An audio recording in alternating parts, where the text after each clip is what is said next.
አርቲስት አንዱዓለም ጎሳ ለባለቤቱ ሞት እስከ ሞት ቅጣት አሊያም እድሜ ልክ እስራት ሊያስቀጣው የሚችል የሞቷ መንስኤም ይፋ ተደርጓል። በብዙ መረጃ በድጋሚ ወጣው የቀነኔ የሞቷ መንስኤና ሌላኛው እውነትንም አካተናል። ራሷን አጥፍታ ይሆናል የሚለው ሐሳብ ሙሉ ለሙሉ የቀየረው መረጃ በይፋ ወጥቷል።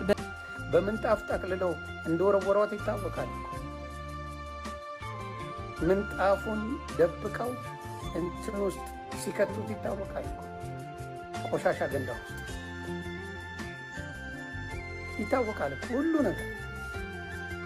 ለሌሎቹ ሚስጥር የማይናገረው ሚስጥር ጠባቂዎች አይደሉም። ሚስጥርን እንዴት ሆኖ መናገር እንደሚችሉ አያውቁም ነበር። እህትየውና ሰራተኛዋ ናቸው። እሱ ቀጥቅጧት ደም አስክሮት ፌንት በልቷል። አንዷል ቅጥቅጥ አርጓት፣ በቃ ቅጥቅጥ አርጓት ደም አስክሮት ወጥቷል። ሰራተኛዋና እህቱ ናት ጮኸው አንስተው ወደ ውጭ ያወጧል።